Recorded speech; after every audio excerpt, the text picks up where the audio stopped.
At a school where power is measured by fists, a new student walks in.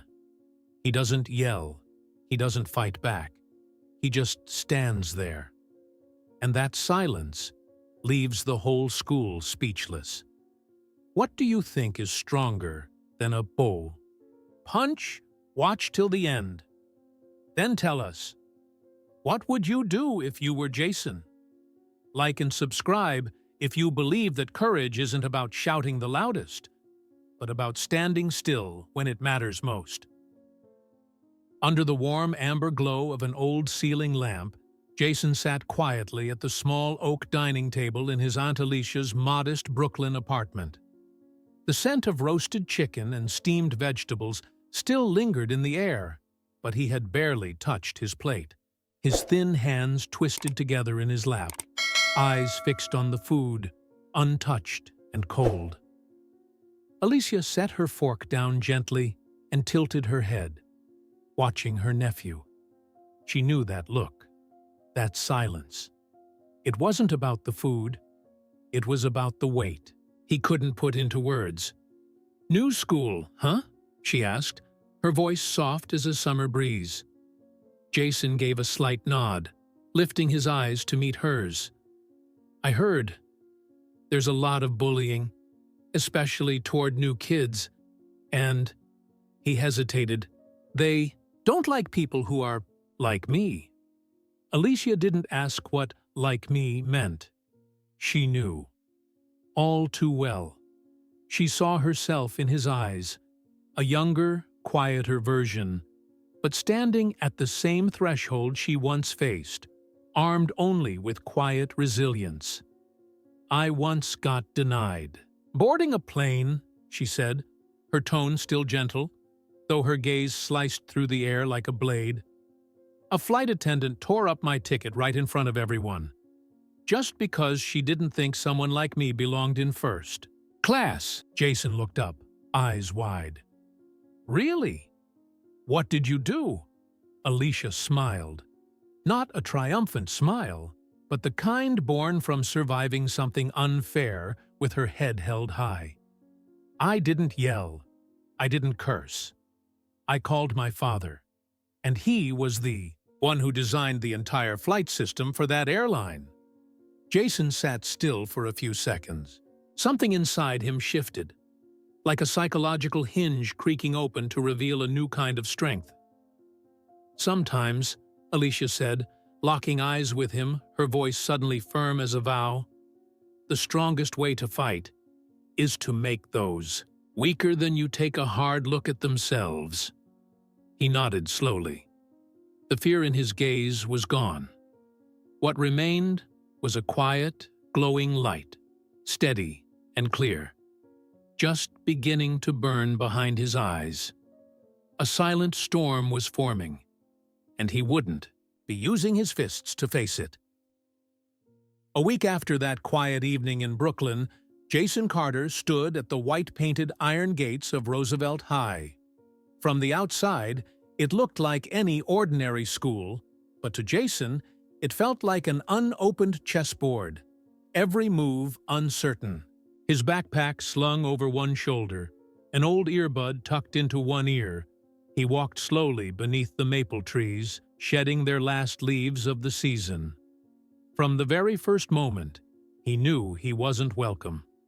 The unfamiliar stares, the raised eyebrows, the whispers that pretended to be careless but were just loud enough to hear.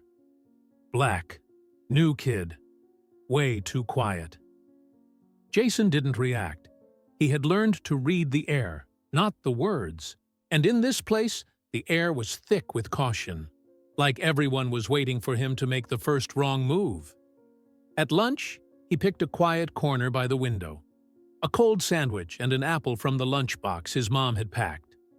No small talk, no eye contact, just a slip of paper tucked into his notebook. Alicia's words, "Some battles. You only win by not fighting." That's when a shadow fell across his tray. "Welcome to my territory," a voice said behind him, slow and deliberate, like the opening line of a power play. Jason turned Ryan Brooks, every bit the textbook high school kingpin, tall, blonde hair slicked back, loose basketball team jacket, blue eyes that didn't bother hiding their disdain. Flanking him were two smirking cronies, ready to enjoy a silent comedy show. "Jason, right?" Ryan said, not waiting for an answer. "Heard you're from the city. City kids tend to get cocky." Jason nodded, his gaze calm, almost unsettling. "Yeah, maybe." Ryan raised an eyebrow. He was used to fear, to darting eyes and stammered replies. But Jason, this kid, was just watching him, studying. "You know the rules here?" Ryan asked, picking up the apple from Jason's tray. "Newbies don't eat lunch at this table. This is team territory." Jason said nothing. He simply picked up his paper bag, stood, not rushed, not angry, and moved to another table. But just before he turned away, he looked back with a faint smile. "Thanks for explaining the rules. I don't plan on playing." The words cut sharper than defiance. Ryan stood frozen for a moment, his expression darkening. Not because the kid talked back, but because he hadn't reacted the way Ryan wanted. No fear, no anger, just quiet control, untouchable. That afternoon, walking alone down an empty hallway toward gym class, Jason heard the soft echo of footsteps behind him. Ryan again. This time, no entourage, no threats, just a quiet challenge hanging in the air. "Let's see how long you last, Jason. This school doesn't keep kids who don't know how to bow." Jason didn't turn around, but he smiled. Bowing doesn't make others taller. It just reminds them how small they feel. 3 days after that first encounter, the atmosphere at school had started to settle around Jason. No more curious glances. Now it was something murkier, a mix of wariness and reluctant respect. Some kids had begun watching him from afar, as if waiting for him to crack. But Jason didn't change, still walked alone, still sat in his usual quiet corner, still kept that steady gaze, calm and unreadable, like a winter lake. But for Ryan Brooks, 3 days of silence was an insult. Heartfelt was used to people avoiding eye contact, forcing polite laughs at his cruel jokes, stepping aside when he walked by. But Jason, the soft-spoken, dark-skinned stranger from the city, refused to play by those rules, and that had to be corrected. Now, at any cost. Lunchtime. The cafeteria buzzed, packed with students, trays clattering, laughter bouncing off walls, voices rising in a tangled, chaotic chorus. Jason stepped in, holding a tray with a simple meal, spaghetti and a small carton of milk. He headed to his usual seat by the window, far from the noise and center of attention. No one invited him, but no one dared stop him either, at least not until today. Ryan stood up from his spot in the middle of the cafeteria, a throne surrounded by jocks and social royalty. He didn't speak, just started walking toward Jason, slow and casual, like a predator with time to kill. A few students took notice. A few more pulled out their phones. Jason knew. He didn't look up, just kept his fork poised over the spaghetti. And then, crash. Ryan's foot slammed into the edge of the tray, launching the entire meal back onto Jason. Pasta splattered across his shirt. The milk carton hit the ground and exploded. The room fell dead silent. Then erupted. Laughter, gasps, scattered applause. Jason didn't move. His eyes dropped to the mess on his shirt, then slowly rose to meet Ryan's. A strange quiet followed. It wasn't fear or anger. It was understanding. And it drove Ryan mad. "What?" Ryan snarled, leaning in close. "Don't know how to react?" Jason stood up, calmly. He bent down, picked up the milk carton, brushed the pasta off his shirt. Wordless. No complaint? No outburst. Ryan stepped back half a pace. His jaw twitched. Hey! Hey! Stay right there! He barked, shoving Jason hard against the wall behind him. The cafeteria froze. Someone hit record. Ryan leaned in, voice low and sharp like a blade. Everyone breaks eventually, right? Come on, show us the quiet little hero loses it. Jason smiled. A small, quiet smile, but enough to send a silent shockwave through the room. You seem to spend a lot of time thinking about me, Ryan. You a fan? He didn't raise his voice, but in the hush that followed, it landed like thunder. A few kids let out a collective, "Oh!" Ryan's face flushed purple. His fist twitched. But before he could move, a teacher's voice rang. Out from across the room, "Ryan, back to your seat. Now!" Ryan froze. His eyes stayed locked on Jason, trembling with rage, humiliated in a spotlight he no longer controlled. One more move, and he'd lose everything. And Ryan Brooks didn't know how to lose. He turned on his heel, stomping hard on the spilled milk as he walked away. Jason bent down, picked up his empty tray, and walked slowly out of the cafeteria, leaving, behind a wave of murmurs that only grew louder after he was gone. First weekend, gym class. The air hung heavy, damp like the quiet rage brewing inside Ryan Brooks. Jason, the boy who wins without fighting, was as calm as ever. But to Ryan, that calm was no longer a nuisance. It was a direct threat, a soundless slap across the face. The game began. Ryan didn't aim for the ball. He aimed for Jason's patience. First hit, Jason dodged. Second hit, Jason stayed silent. The third, Ryan leapt into the air, ball in hand like he was about to dunk, and whipped it straight at Jason's head. The ball cracked hard against Jason's temple. He dropped to the floor like a tree cut at the root. The thwack echoed through the gym like thunder on a clear day. Everyone froze. Some kids burst out laughing. Others gasped behind their hands. A few had already been recording. Jason lay motionless, blood soaked through his hair, dripping onto the gym floor. A girl, Harper, screamed, "Oh my God, he's bleeding!" Ryan paused for half a second, then shrugged and turned away. Relax. It's sports. It was an accident. Jason slowly pushed himself up, dizzy, blood trickling down his face.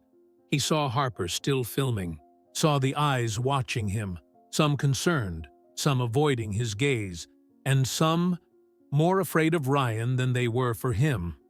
The gym teacher walked in, didn't ask if Jason was okay, just clapped Ryan on the shoulder. "He's fine. Ryan, go wash. Your hands. Ease up next time." Jason laughed.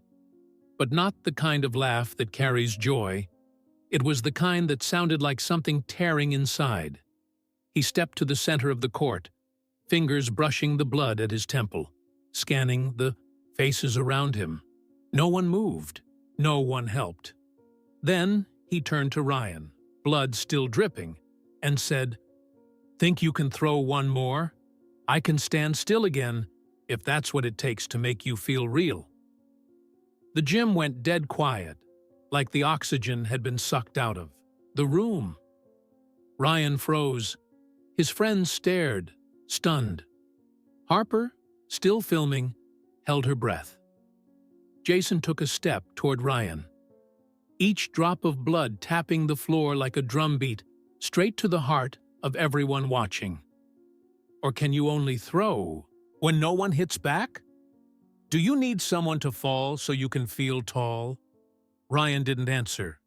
His fists clenched, trembling slightly. But for the first time, it wasn't from anger. It was from being seen.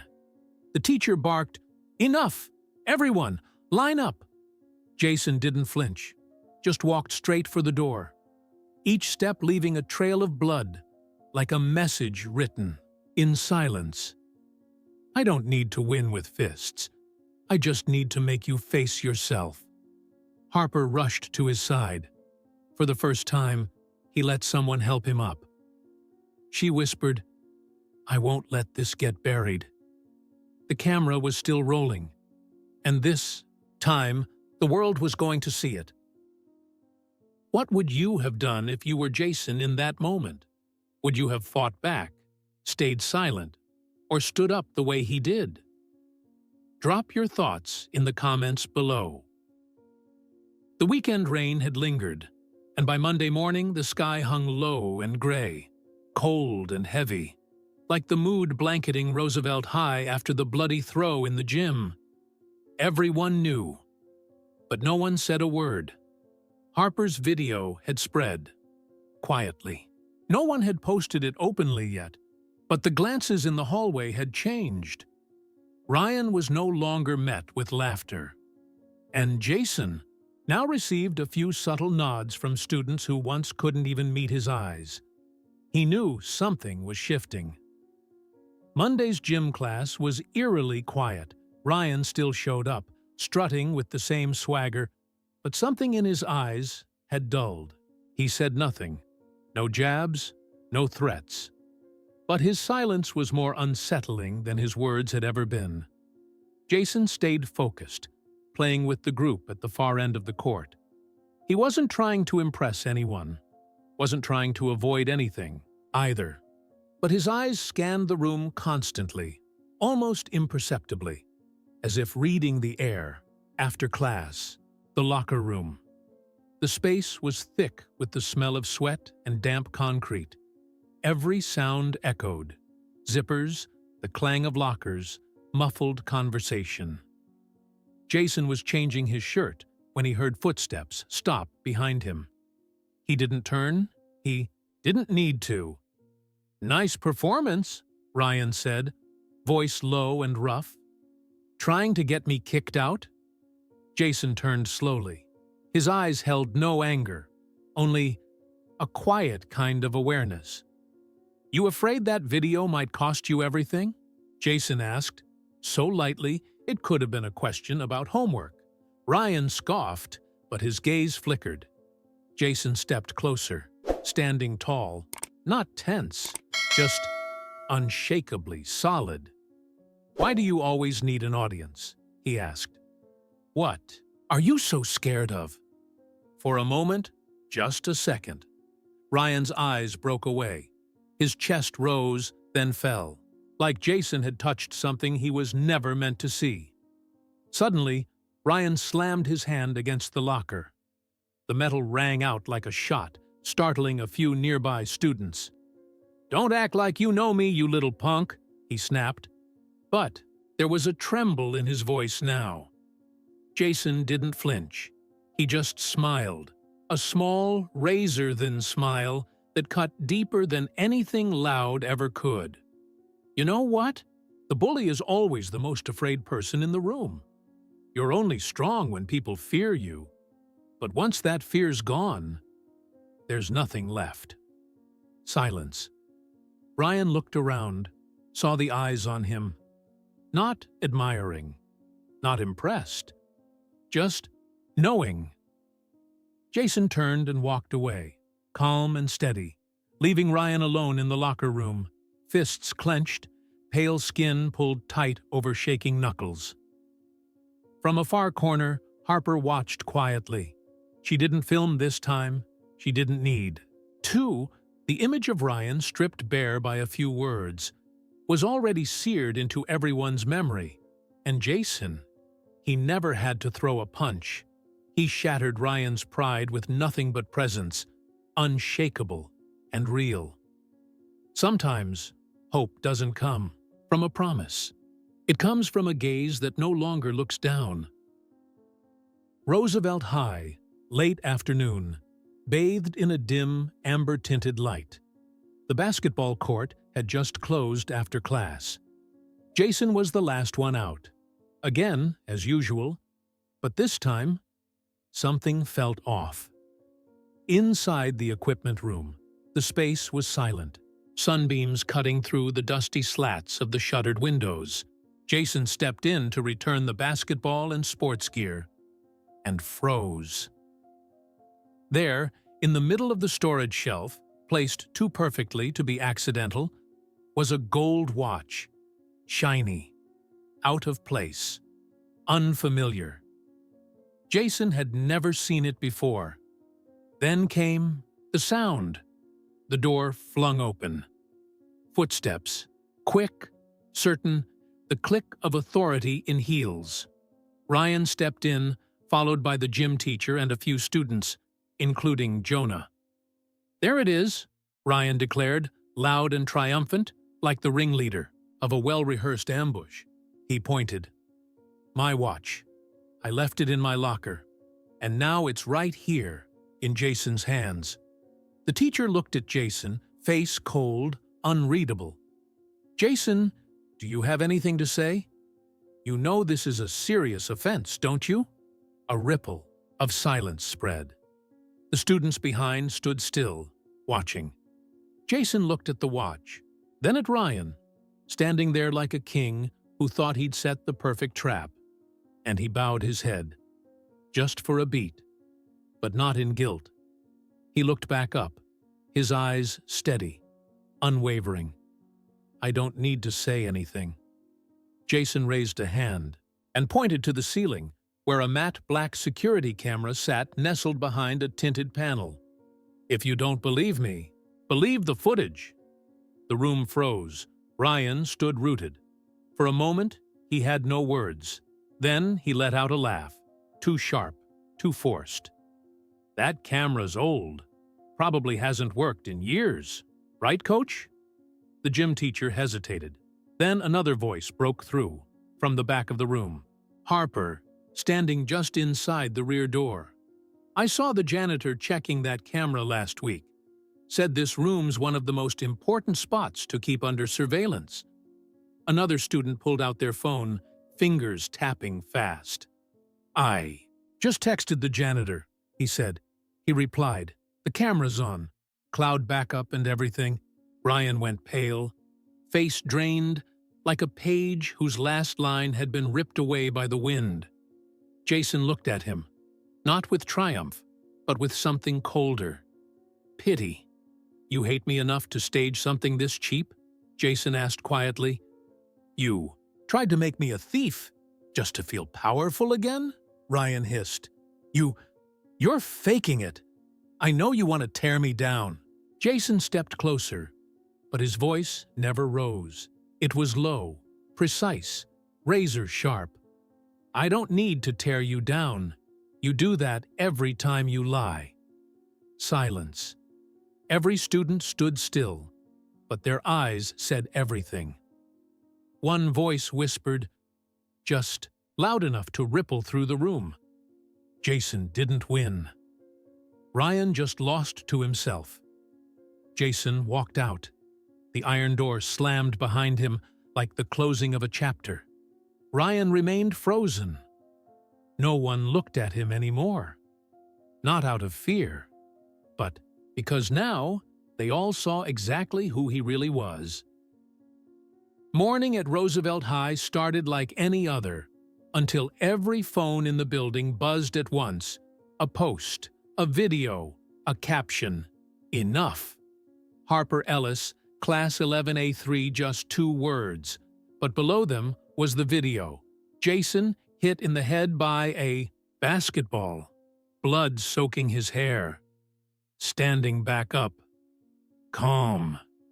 Do you have to hurt others to feel like you matter?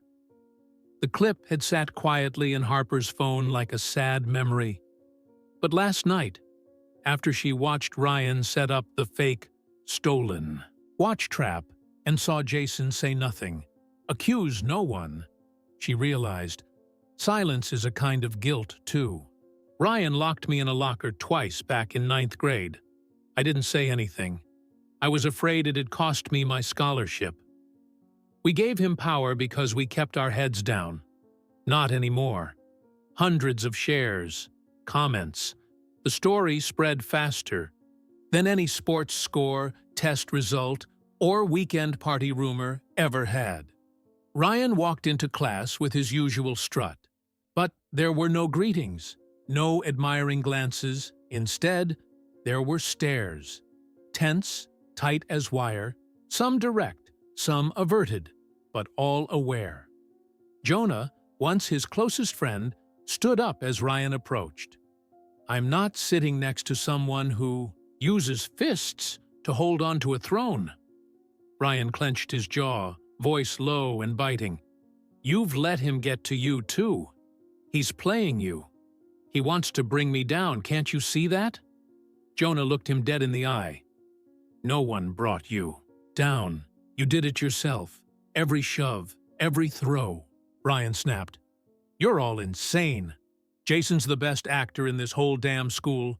He staged it all. You don't see it? That sad messiah face he always puts on?" Another student, this one from the back of the room, spoke up. Then, "Why can't you look directly at the video?" Ryan spun around as if slapped. "You don't get it. I kept order in this place." A younger student, the same one Ryan once shoved in the cafeteria, said coldly, "We don't need bullies to keep order." The air in the classroom turned to stone.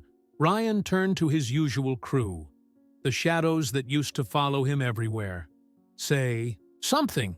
Back me up. You guys know this is a setup, right?" No one spoke. One of his old bodyguards looked away. Another shook his head slightly.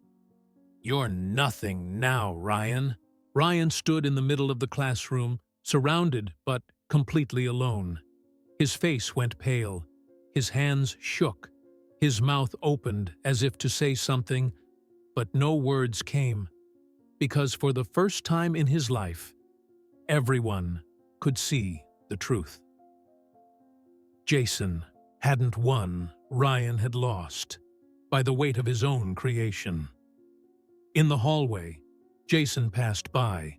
He saw the stares, the phones playing the clip. He didn't smile, didn't speak. But one thing was different. For the first time, a student nodded at him. Ryan, once standing on a pedestal built on fear, was now in free fall. No one hit him, no one shouted, but everyone turned their back, and sometimes the silence of a crowd walking away is the cruelest punishment of all. What do you think hurts more for Ryan, being shut out or seeing himself through the eyes of others? If you believe the truth always finds its voice, don't forget to like the video and stand with Jason as we head into the powerful final chapter. 2 days had passed since the video of blood hitting the gym floor went public, but the echoes of it were still pulsing through the walls of Roosevelt High. If Jason used to be a name whispered behind backs, he was now the center of something. Awakening. Recess.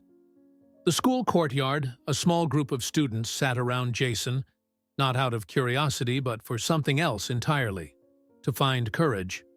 Harper was the first to speak.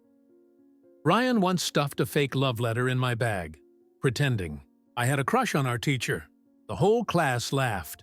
Her voice trembled, but her eyes didn't drop this time. A younger student, Max, jumped in.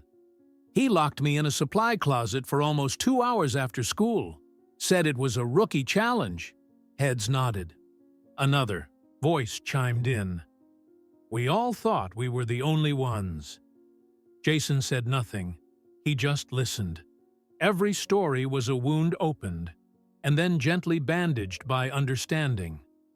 Harper stood up, drawing a deep breath. "I recorded that video last week, but I didn't have the guts to post it. Not until I saw Jason get framed for theft and still stay calm." She turned to Jason. "You didn't need us, but you made us realize we could show up for each other." And that's when the dominoes began to fall. In the library, a teacher set up a whiteboard titled "Judgment-Free Sharing Space." Students began writing their own truths. I was pulled out of class once for standing up to Ryan. I stayed quiet. I regret it. Jason passed. By the board, read every line, no judgment, no commentary, but each sentence felt like a wall crumbling. And Ryan? For 2 days, he'd practically vanished. No usual seat, no snide remarks. No one looked for him. No one called his name. And, for the first time, no one was afraid of him anymore. In one class, the teacher gave a writing prompt. Write about someone who inspires you. 80% of the students picked the same name, Jason Carter. For the first time, when Jason entered the cafeteria, he wasn't a stranger. People stood to give him a seat, not out of fear, but out of respect. Max, the smallest among them, called out, "This table's usually for the basketball team, but today, I think it belongs to someone actually brave." Harper clapped. Then another, and another. Jason sat down, for the first time, surrounded by people, but not alone. He looked around, still silent, but in that silence, his gaze became a fire, lighting the way for those who had lived too long in the dark. Leaves rustled, dry, brittle, skittering across the pavement. Roosevelt High felt muted that day, as if someone had turned the volume down from afar. Only the scratch of chalk against the board, the whisper of leaves brushing together, and the sound of footsteps, lonely and slow. It was Ryan, his jacket wrinkled, his steps heavy like he was dragging stone, and his eyes hollow, like someone waking from a long dream only to realize the throne was gone. At the far end of the yard, a group of younger students were playing. Eli, the smallest, laughed as he tossed a crumpled paper ball high into the air. Suddenly, Ryan appeared. "Give it here," he said, voice low and nearly rasping. Eli hesitated. "It's my ball." Ryan snatched it from his hands, squeezing tight. Then he hurled it across the yard, where it rolled against the fence. "No more games. I'm talking to you." No one laughed. No one looked at him the way they used to. One student stepped forward, placing himself between Ryan and Eli. "What do you want now?" he asked, steady. "You had everything. Then you lost it. What more? Do you need to finally stop?" Ryan's fists clenched.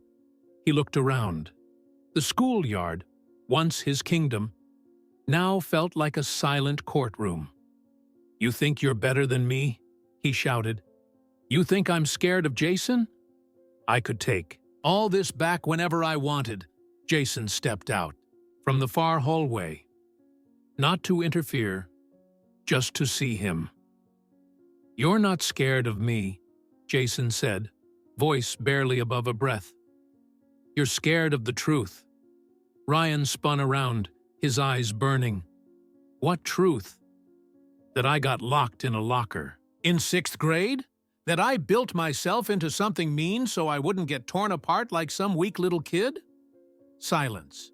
The whole yard froze. Jason said nothing, but his face no longer showed opposition. It showed understanding.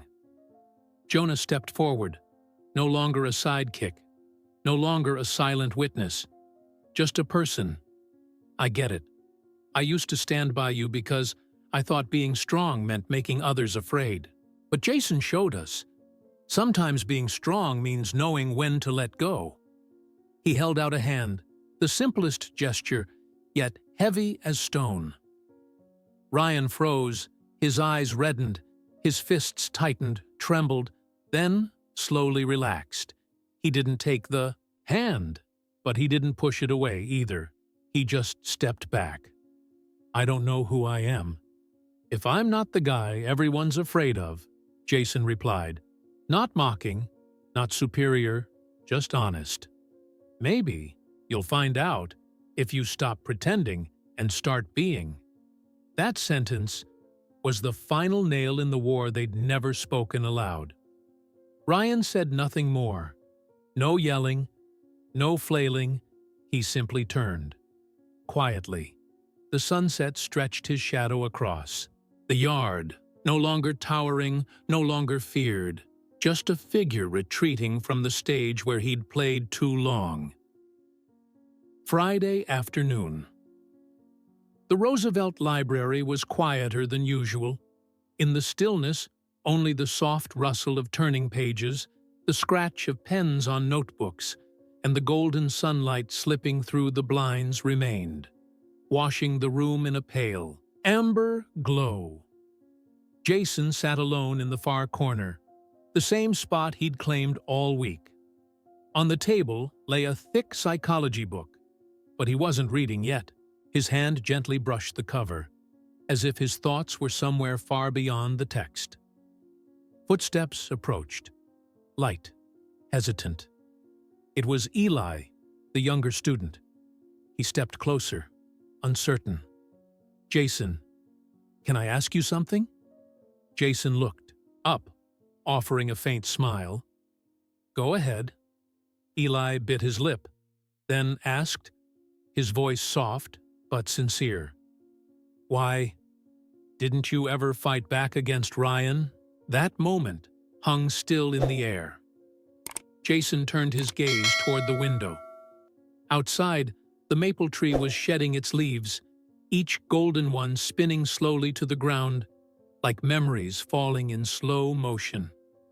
The light slanted across his face, making his eyes seem lit from within. "Because some battles," Jason said quietly, "you only win by not fighting." Eli didn't reply, but in his eyes was something awakening, not loud, not triumphant, just something growing quietly inside. On the library wall, someone had taped up a sheet of plain white paper, written in bold marker. "A person who makes you silent is dangerous, but someone who helps you speak, that's someone worth following." Below it, dozens of signatures. Jason didn't know who started it, but by now, Jason Carter wasn't just the new kid. He was a symbol, not because he was strong, but because he didn't need to be, and still stood solid as stone. Jason stepped out of the library, backpack slung over his shoulder, jacket zipped tight. In the courtyard, students laughed in little clusters.